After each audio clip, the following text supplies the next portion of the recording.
Mitra sadaya Wilujeng ngadangukeun deui cariyos nyambung judulna musuh warisan. Ayeuna teh nincak bagian katilu. Atuh para wargi sakumaha nu kauninga nalika urang paturai kamari teh parantos dugi ka nalika si Jured nuju sareng sobana nuju megatan si Jured samali nuju padangong-dangong siap-siap bade tarung rupina para wargi. Dugi kadinya nya mangga urang teraskeun deui hanca dongengna. Etang-etang hiburan pangbeberahmana. Ieu dongeng karya Kileksa bilih nu kasabit nami kasebat tempat hapunten. Daya maksad nyebatan para wargi teu aya. Maksudna ieu mung kalersan wungkul sareng ieu mah dongeng para wargi, da ceuk dongeng cenah kitu. Da ceuk dina dongeng cenah cariosna kitu. Da ceuk dina dongeng ge kitu cenah para wargi, da ceuk dongeng. Kabeh ulah lepat. Ieu mah ceuk dongeng, ari dongeng teh ngabobodo nu cengeng cenah para wargi sadaya. Mangga wilujeng ngadangukeun bae carios nyambung judulna Musuh Warisan karya Kileksa.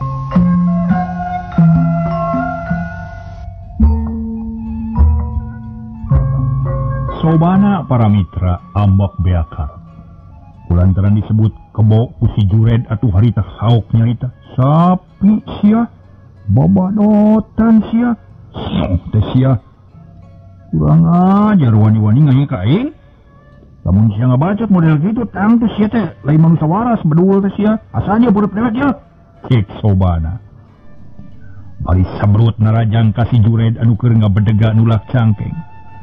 Perep muni buleud ngahiuk bangbaraan ngarah dada si Jured. Tapi da si Jured ge lain jawara anyar. Lain jawara sakatiga sok sanajan lain jago oge.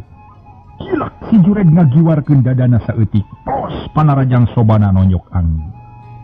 Sedengkeun perep si Jured geus puleud rek mapag puhu cili Sobana nu keur nyolontod ka bawah ku tanagana sorangan. Keduk dua pigulang leungeun diadu meuni ngageduk. Silang si Jured mundur rek ngawahan, sangkan laluasa nyerang. Lantaran tetela pigulang leungeun karasana panas, bentrok jeung pigulang leungeun Sobana. Ari Sobana lain mundur harita teh kalah ka maju narajang deui ka si Jured ku pereup kencana. Pereupna nyurudut ngalagado si Jured. Tapi sakilat tep pereup Sobana ditewah ku leungeun katuhu si Jured sarta harita keneh dicentok sakaligus. Ngan hanya kal Sobana sakilat luncat bareng jeung anu nyentok, pelesur awakna ngalayang numbrag dada si Jured. Bari modorkeun siku katuhu. Si Jured ngagero lantaran hulu angen katubu ku siku Sobana.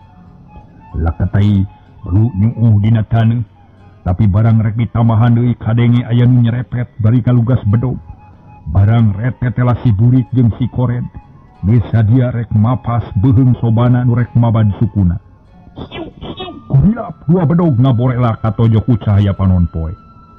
Atuh Sobana meni ngaranjung.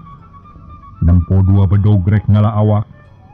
Tapi bubuhan geus asak warahan Sobana. Hari teteh teu kempeur, malah celeng luncat ka tukang. Marek ngan sajorela pros dua bedog teh nyabat angin. Tapi gancang si Burik jeung si Kored dengan tep kitu. Nempo musuhna ngejate, Sobana geus ngalugas bedog. Manarajang musuh dipapag ku bedog. Buicak, kemang seudeuh muncrat. Mending ngaburinya sok sanajan ti beurang. Katingali jelas, tapi Sobana teu bisa meleng lantaran bedog nu hiji geus ngahiuk deui ngalabeheung. Sileng Sobana luncat ka tukang nyingkahan panarajang musuh nu kacida matak ngabahayakeunana. Lantaran tetela serangan bedog si Burik jeung si Kored teh jiga nu geus meunang nyetelkeun. Unggal serangan pasti ti jurusan anu sarua pentingna. Pikeun ngalawananana kudu mawa bedog dua kenca katuhu. Ari Mangroda jeung Sobirin harita teh ngahaja can waka ngadeuketan. Nu dimaksud hayang nyoba heula katanginasan Sobana nu keur tarung di huruf kuduaan. Tapi sok sanajan kitu ari taki-taki mah geus. Lantaran bisi Sobana bobor karahayuan sabab tetela si Kored jeung si Burik teh aya eusian. Ari si Burik bareng nempo Sobana luncat ngajauhan meninya kakak seuri lantaran disangkana Sobana teh sieun ku manehna jeung ku si Kored. Kunaon sia luncat jalu? Sieun meureun sia teh nya. Lamun sieun halik sia nyingkah sing jauh Beneran aing mah sia sabatur-batur balik deuleu. Hingga sia kunyuk, cek si Burik. Bari ngalengkah, rek norobos pager bitis nu tadi marolohok bae. Lalajo sobana keur tarung. Sobana pokna jawab gagah pisan. Ulah waka ngarebehkeun liang irung sia cengkrong lah. Pikeun aing mah kajenteng bejadada tibatan nyebut sieun mah deuleu. Sok geralawan sia kunyuk deuleu. Ya cek sia aing disebut kunyuk, tapi teu kudu loba bacot sia jeung sia mah cengkrong gitu. Ya pisan ye. Aya ye kunyuk gunung wilis ye. Cek sobana baringan menta bedog hiji deui ka baturna. Lantaran sobana geus kelas 3 dina paguron monyet bodas mah para mitra. Pangabisana geus lumayan sarta geus bisa ngamainkeun bedog 2. Sajabati kitu sobana teh geus lulus tina ujian waktu di huruf keopatan. Si Burik barang ngadenge dirina disebut cengkrong meni panas dadana. Pok nyarita meni morongos. Kunyuk sia. Montong gagah basia ngabacot teh. Badua deuleu. Suku aing mah cengkrong sote gara-gara tarung jeung hiji jawara kahot deuleu. Jadi teh hiji tanah yen aing geus kasebut jawara kawakan. Lantaran geus lain hiji 2 jago nu sareng bongkokan ku aing. Sok maju sia kunyuk. Kunyuk rawun sia. Gunakeun da 2 bedog teh. Cocolek abun naon? Cek si Burik. Bari rengkenek masang kuda-kuda. Rek ngarajang sobana. Kitu deui si Kored geus taki-taki rek nyabetkeun di bedogna ngarah ka sobana. Tapi si Kored can ngamimitian nyerang lantaran nunggu komando ti si Burik. Sabab serangan si Kored jeung si Burik mah teu bisa saurang-saurang, teu lila pok si Burik mere komando ka si Kored. Serang dua-dua, cek si Burik nyarita teu mata kaharti ku batur. Tapi ari ku si Kored mah kahartieun aker. Malah harita keneh kurilap si Kored ngabubat babitkeun bedog kaluhur jeung kahanap 2 kali. Terus disambung ku sabetan bedog si Burik ka kenca jeung ka katuhu 2 kali. Ari maksud narek kepung sobana ku sabetan bedog anu meunang nyetelkeun. Tapi ari pikeun sobana mah teu ieu gimir. Najan dikepung ku sabetan bedog anu pating gurilap matak paur. Rok sobana masang kuda-kuda bari muterkeun bedog kenca katuhu. Kurilap opat bedog nu dimainkeun ku tiluan teh di aradu. Sora terang-tereng trong dibarengan ku pating burinyaina kembang seuneu.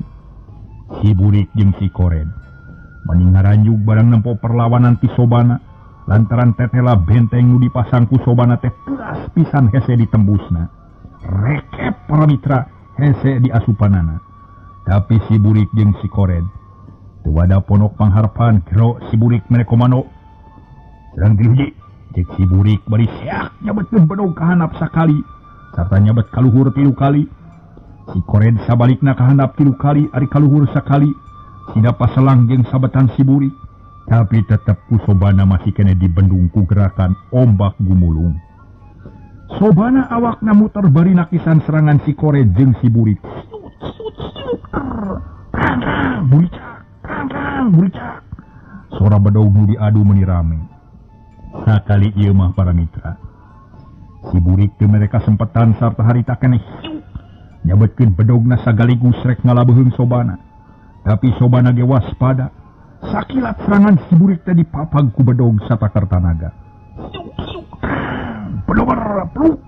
Bedog si Burik murag lantaran tetera perahna bejad.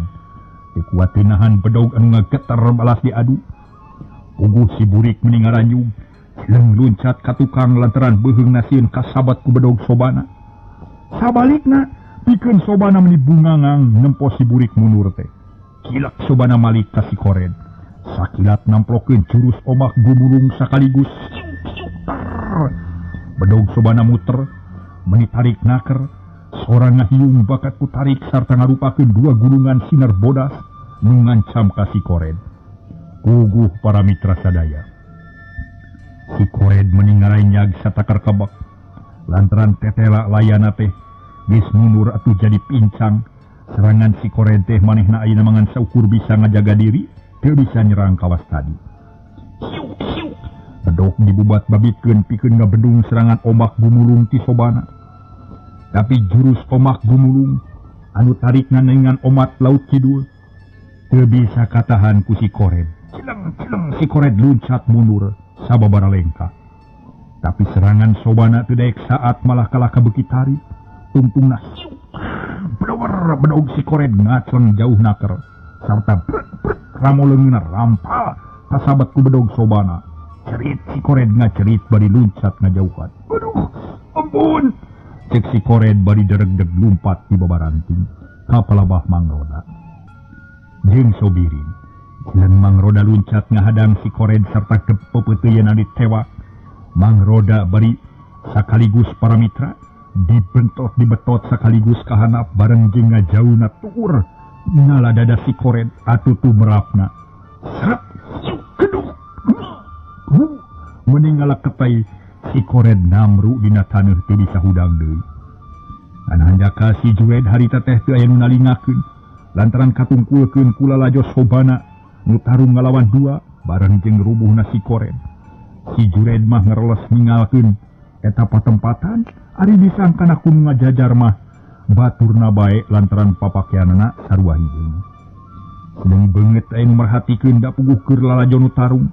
Najan kitu teuing derugi teuing sabab si burik geus hasi ditarewak ku sararea kalayan awakna salamet si burik mah lantaran manehna mah teu ngalawan geus puguh eleh teh sanggeus rada lila kakara Sobana sadar ka musuhna nu hiji deui.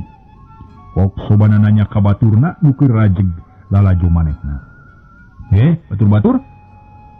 Ka mana sahulu deui ya? Geus beunang acan nya? Cek Sobana bari luak lieu ka unggal madhab.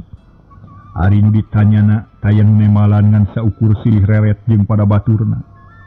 Lantaran tetela si Jured mah geus teu katempo, kok Mang Roda ngilu nyarita itung-itung Mang jawabkeun pertanyaan Sobana. Wah, kabur meureun hiji deui mah yeuh. Lantaran eueuh nu nalingakeun da Mang teh sarua kalah-kalah lalajo Sobana keur tarung. Tapi kitu deui teu nanaon lah, moal matak nanaon sugan. Ieu we nu duaan ringkus sing bageuh sarta urang bawa ke tempat urang. Cek Mang Roda. Bari nunjuk kanu dua tawanan teh Sobirin ge pok milu nyarita. Gini sanesna kamarana nya Mang geuning teu aya nu kadarieu ya. Loba nu rungguan di ditu Mang. Cek Sobirin. Bari ngetep ka Mang Roda, pok ku Mang Roda dijawab, nya jung bejaan heula jong Sobirin. Bejakeun sararea teu tulus kitu latihan ge. Cek Mang Roda. Bari malik ngetep ka Sobirin. Dereg-deg Sobirin lumpat rek ngabejaan baturna nu keur nunggu-nunggu komano pikeun nyerang. Ari Mang Roda pok nyarita deui ka Sobana nu geus hasil ngarubuhkeun musuhna. Sobana, Mang teh milu bunga nempo katanginasan anjeun teh. Tetela geus aya hasil da latihan unggal poe teh. Sok barawai tatawanan ka ditu tuh ka urut tadi ngariung. Cek Mang Roda. Bari nunjuk ka eta tempat. Leka tempat latihan sapintrong tadi, tupok sujana ngajawab. Tur nuhun Mang. Mudah-mudahan Mang teu bosen ye ngalatih ka abdi sareng kanu sanesna. Atuh ieu tawanan tangtos ku abdi bakal dicana ka ditu.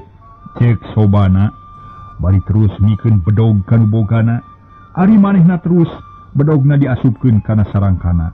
Geus kitu pok nyarita ka babaturanana nu keur ngarejengan si burik jeung si Kored. Masalah. Harita Sobana ngajak kepada baturna. Batur-batur, yuk luang barwa ka ditu sok gusur lah. Hari terekeun lembang mah ulah digotong serupa tuman. Sugan dewek teh jagoan we manusia teh. Ari pek teh alah. Dua takse beungahakan dua teh. Nu jadi mah geus puguh keuyeub leuteur etem keuyeub apu teh kudu dipikasieun lah. Cek Sobana. Bari terus nyekelan leungeun si burik terus digalusur babarengan jeung baturna. Si burik teh teu bisa ngalawan da puguh geus teu aya kakuatan. Kapaksa manehna nurut kana kahayang nu mawa. Atuh bring sararea arinit meningaleut muru ka tempat nu rada lelega urut tadi ngarieu. Barang breh teh para mitra.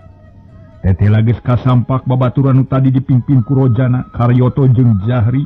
Sararea carolhok bengong barang nempo Sobana jeung kedua tawanan teh. Sanggeus sararea ngariung, pok Mang Roda nyarita gagah nakel. Hahaha, barudak, tetela siasat emang teh teu nyalahan seutiga geuning. Ananya ka saurang deui teu aya nu nalingakeun ye akhirna mah lolos tuh. Tapi sakitu ge siasat Mang masih keneh bisa disebutkeun hasil kalayan nyugumakeun. Ngan Mang rek mere pepeling ka sarerea. Lamun isuk jaganing pageto mangi deui anu sarupa jeung tadi. Omat ulah rek dilalajuanan. Tapi sarerea kudu siap siaga.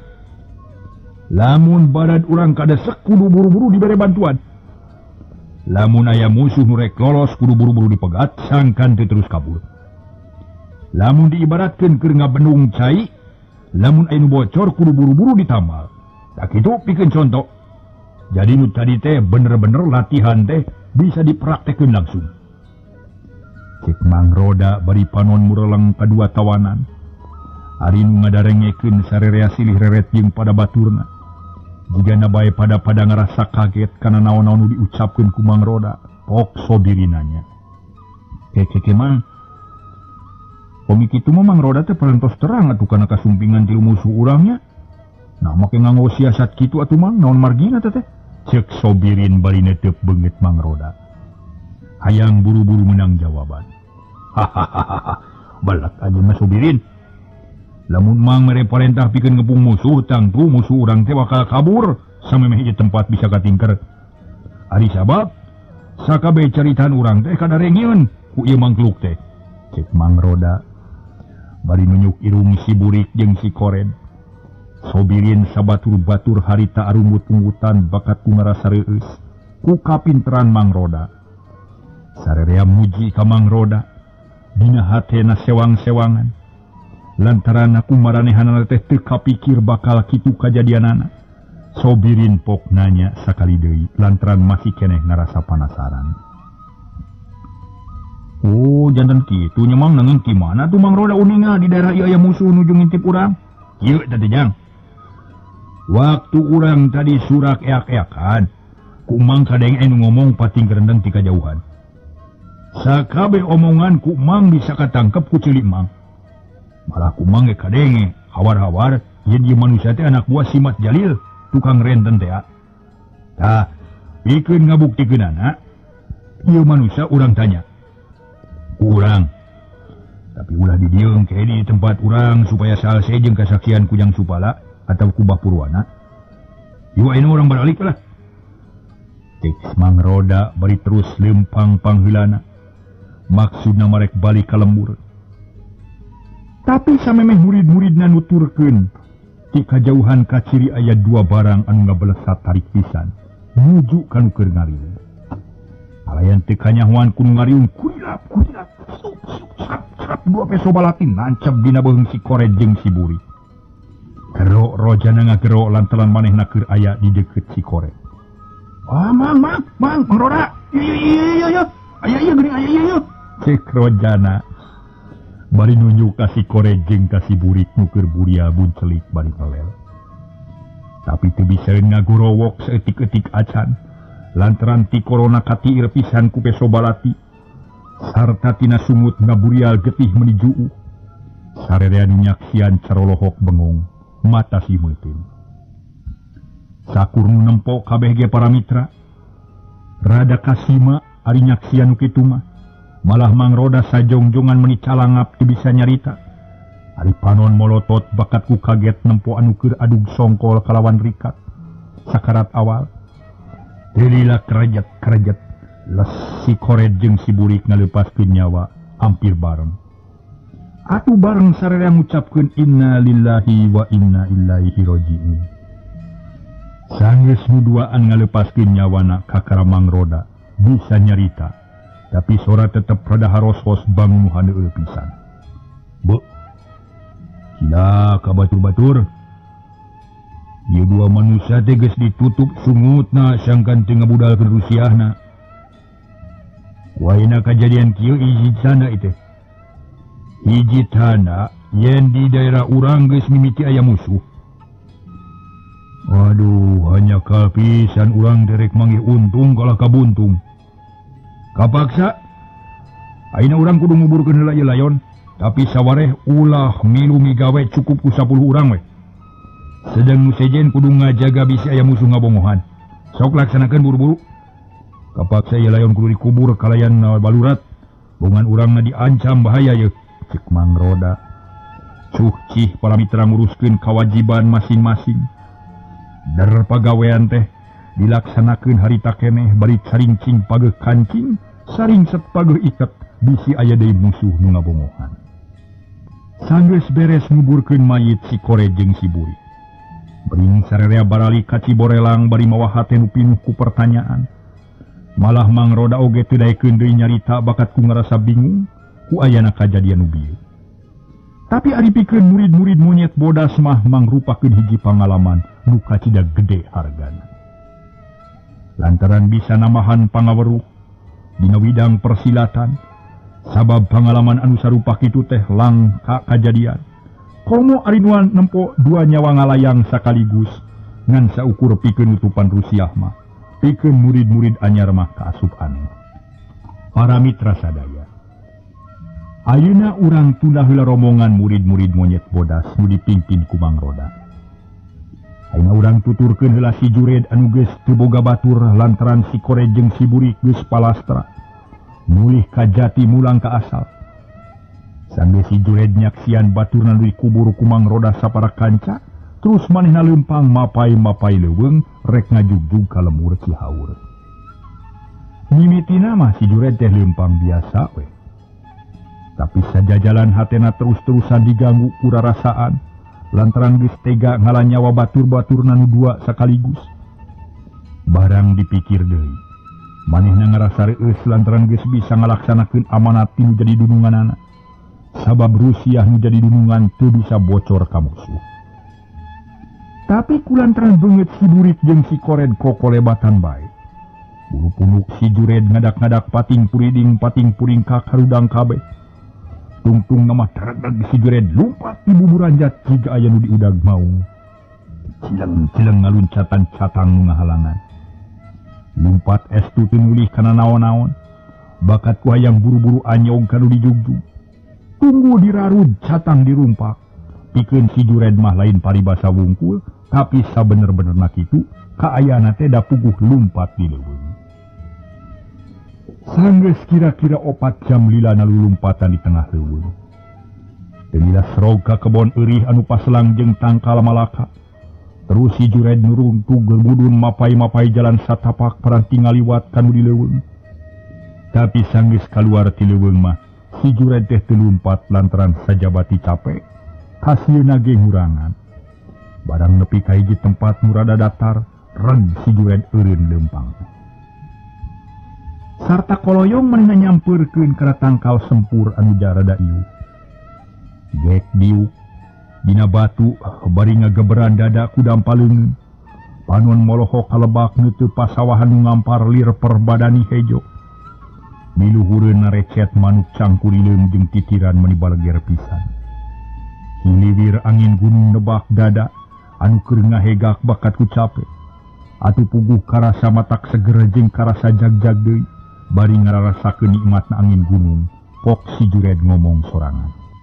Aduh, nah becapek-capek teuing aing ge. Aya pagawean hasil ku ditebus ku nyawa si Kore jeung si Buri. Be, cilaka lamun kieu mah. Kumaha bejana ya si Jalil? Alah, bebeja ka si Jalil kumaha ya? Najan bejakeun sabalakana atawa kudu ngabohong kitu? Kumaha lamun sinaga suni ngamu, tapi lah. Kumaha geletuk batuna kecebur caina we lah. Nu penting mah aing geus ngalaksanakeun tugas kalawan mawa hasil nu gemakeun. Perkara si Kore jeung si Burik, alah. Anggap we pangorbanan eta mah modalna. Ceuk si Jured. Ngomong sorangan bari ngusap kesang dina tarang. Terus dikepretkeun. Ari sirah geus digudag gideug jiga nu carangkeun. Sedang panon mah harita teh geus mimiti dengdek ka beulah kulon. Panon poe para wargi. Dan panon poe mengok ngulon. Malah terus kahalangan ku Gunung Wilis nu ngajegir jangkung gede. Jangkung gede para wargi ka jelema. Gunung jangkung gede. Ngajegir ngajungkiring gitu. Atuh lumayan kaayan teh teu panas teuing. Angin leutik nu nebak kana beungeut si Jured teh jiga mawa pitunuhkeun. Lantaran harita kaciri si Jured babari sababara kali heuai meuni marelak jiga nu tunduh naker. Tapi si Jured nguat-nguat maneh sangkan teu sare di dinya lantaran masih keneh jauh lalakona. Malah mah pok ngomong sorangan. Kasabelan deui ya. Jurig dunuh. Aing teu meunang hees di dieu lantaran sarua jeung marabkeun awak aya gatuh. Coba cik itu, kita geus deukeut kawan si Putin. Nuhatin aing kudu buru-buru incah ti dieu. Saterusna aing kudu neangan pamonokan sangkan bisa hees nu tibra jeung aman. Mabur sia jeung tuduh, aing merkinit teruskeun lalakon. Cek si Jured bari jung nangtung. Terus nonyokan angin sababara kali minangka merangan sang tunduh. Marancahan anu ngagoda kamanehanana. Sanggeus tanaga kumpul jidig si Jured lempang deui muru ka hiji lembur anu pangdekeutna ti dinya. Kira-kira wanci liwat magrib si Jured anyog ka hiji lembur. Kulantaran manehna ngarasa capek jeung kacida laparna kapaksa manehna teh neruskeun perjalanan ka Cihaur. Tapi ngider heula neangan warung nu sakalian bisa dipake monok. Lantaran si Jured horeameun lempang ti peuting sorangan. Sanggeus tatanya ka ditu ka dieu srog si Jured manggih hiji warung nu pernahna rada di sisi lembur. Tapi warung rada gede tur aya pamonokan. Sup si Jured ge ka warung sarta pok ngomong. Hi, kuring lapar ya dahar ya. Sampai dahar kuring nanya heula ka si bibi. Nya bisa sakalian dieu sare henteu. Lantaran kuring teh ieu teh keur aya di satengahing perjalanan ieu teh. Kabeneran poekeun di lembah dieu kumaha tah? Cek si Jured bari ragamang kana wadah cai. Geus teu kuateun ku hayang nginum. Tukang warung umurna rada kolot pok ngajawab dareh-deh pisan. Oh, si Ujang teh peryogi ku tempat kulem. Biasa Ujang di dia biasa kersan ngagoledag dina palupuh. Kaayaan batan sakieu Ujang. Paling-paling ge ditilaman ku samaksa heulai. Jeung angel sasiki. Palapan si Ujang eta ge tah bade monok cenah di dieu. Jawab si Bibi. Jadi tukang warung nyarita bari nunjuk ka hiji lalaki nu umurna sanapeun si Jured. Si Jured kacida bungaheunana sakitu ge sarta pok nyarita deui. Nuhun Bibi lah. Perkara tempat sare mana jan. Teu make samake teu naon-naon, geus biasa kuring mah. Pokona mah asa ulah ka ibuna we tiris lah. Lamun geus kieu kakara kuring rek dahar nunggeuna. Ame seubeuh geus seubeuh tuluy engga goledag sok nyuhunkeun sangumi. Cek si Jured. Bari ndapkeun suku sabelah. Diuk jadi sila tutug teu boga pisan sopan. Tapi pikeun si Bibi tukang warung mah teu aneh henteu puguh lain sakali atawa dua kali kasemahan ku bangsa Jawara. Ari tukang warung pok nyarita ka si Jured bisi boga kahayang. Mangga Ujang ku Bibi bade dipasihan nanging palai sareng naon atuh tuangna di kapalai mangga saurkeun. Lah. Jeung naon nu aya lah kuring mah daling saudagar Bibi bisa kene meuli kejo jeung sangu ge untung kuring teh. Nah namun kabeneran aya tumpangan malah cabe hejo 5 siki lah. Cek si Jured bari panon mureleng. Tadi lalaki nu keur melenyun udud salsenaker. Tukang warung pok nyarita. Leuleul geuning gampil kapalai teh Ujang. Tong sareng cabe hejo mah seueur tong salempang cabe hejo mah seueur Ujang. Cek tukang warung. Bari terus pak-pik-pek ngaladangan ka si Jured. Sanggeus beres rong dibikeun ka si Jured. Dakar si Jured dahar meningali med. Teu malire deui kanu sejen. Tukang warung gek diuk dina urutna. Sedang hiji lalaki nu tadi ditunjuk ku tukang warung panonna ret deui ngeuteub ka si Jured. Malah sakapeung sok diselang ku gigisik segala rupa. Jiga nu hayang yakin kana tetempuanana geus ngarasa yakin pok eta lalaki teh ngomong jeroning hatena.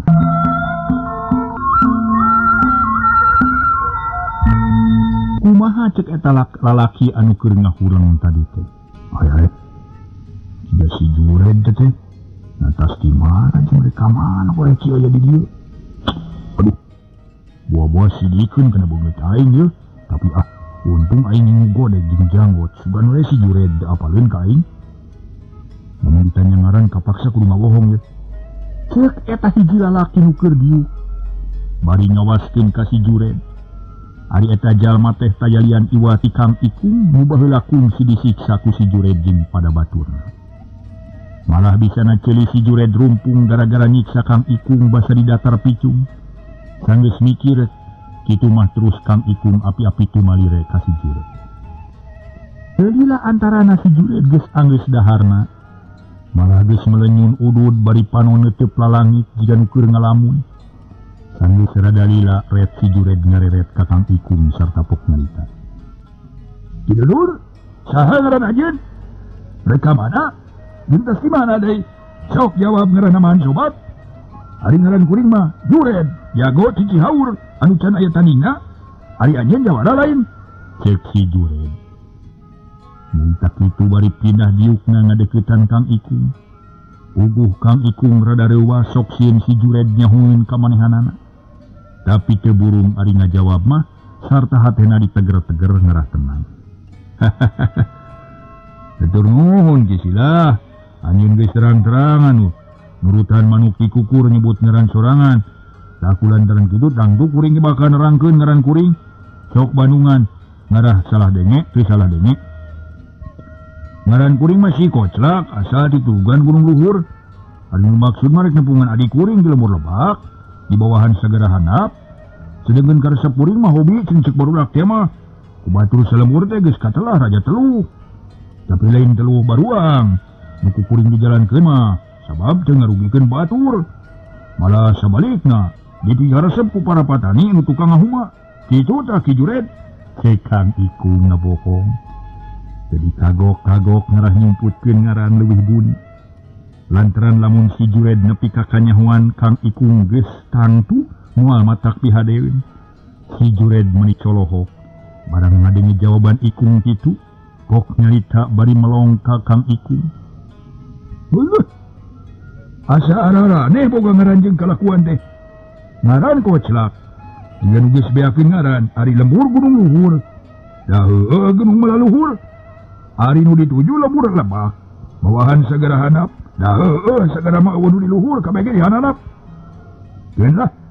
Nu kalari itu mah teu mata kaharti ge, tapi ieu ye perkara hobi. Teu mata kaharti pisan lantaran ngaku si raja teluh. Nya sok neluh naon anya teh celak. Sok terangkeun ka kuring. Urang hitung-hitung ngobrol deui mah ye. Cek si Jured. Bari ngantelkeun si ku katuhu kana meja. Ari dampaleungeun dipake nanggeui sirah, geus kitu mah pok Kang Ikung nyarita deui. Hahaha. Aneh nya ngaran kuring mah. Tapi teh lain hartina teu kabagian ngaran anu alus, ieu mah ngaran koclak sote. Minangka pangeling-eling kana pagawean bapa kuring almarhum. Tukang kalapa. Namun malik sa kalapa teh sok dikoclak-koclak heula. Geus perkara ngaran mah ulah dipapanyangkeun. Ayeuna mah urang ngajawab perkara pertanyaan anjeun ngeunaan si raja teluh. Kuring mah lain tukang teluh anu sok diterapkeun ka manusia. Tapi teluh kuring mah dipakena teh kana kunyuk atawa monyet. Jadi kuring mah tukang ngala monyet ku nyebarkeun pituduhan ka monyet. Tak kitu Ki Jured. Cek Mang Ikung. Nyarita beuki tatag jeung beuki wani. Lantaran geus yakin si Jured teh teu apaleun ka manehna. Sedang si Jured tetep can ngarti, pok nanya deui.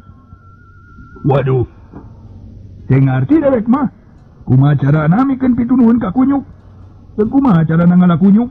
Sok terangkeun sakalian euy hitung-hitung tama sare sore-sore. Jadi lamunnya mah sila ing bisa nyieun pituduhan. Dewek rek minta sabare. Cek si Jured. Nyaritana ditungtungan ku huai da pugu geus tunduh. Iyo carana ngalakunyuk mah. Para monyet teh karesepna teh pan lalajo pantun beton, nu make kacapi, jeung digoongan ku gowang awi teh nu ditiup. Tah. Kuring. Carana teh kitu ngalamonyet teh. It pasusore kaleuweung bari mawa kacapi nu gede sakalian. Ari maksudna sangkan ke dipake ngawadahan monyet engkena balikna. Sanggeus manggih tempat anu sakira loba monyetna ter we. Namimikeun mantun. Ari lalakon nyokot lalakon buhun nyata lutung ka sarung nu geus kasor di nagara monyet. Tah, salila kuring mantun, di luhur tangkal kai sok pating sorot monyet teh muharayang lalajo. Ini tidak mah saukur hiji dua. Tapi lamun ku urang teu diganggu bakal ngalobaan nu tarurun teh. Anu saterusna mah urang teh bakal diriung ku ratusan monyet nu lalajo pantun. Lamun geus kitu, kuring tara eureun najan capek ge. Ngadeluk we mantun nepi ka isuk bari mapatkeun jampe tuduh. Nah isukna sanggeus urang tamat mantun para monyet teh teu bari saeun incah sabab ngareluk we tungkul bari hees meuni tali berak geus kitu mah lah ngasup-ngasupkeun ikan kacapi sabinuhna bawal balik panggul kacapi teh ngan sesana ulah digoingkeun bisi nuturkeun kitu tah ceuk Kang Ikung bari terus ngusapan janggot sarta panonetep ka si Jured paromandaria pisan teh jiga-jiga ngarahul si Jured harita teges mimiti ngerelak heai teu kuateun ku tuluh tapi can waka ngajak sare da can seueuh ngawadul malah si Jured nyarita deui mung hanyakal waktosna ka Bujang Seep. Aduh para mitra duwi ka dieu heula nya carios nu judulna Musuh Warisan.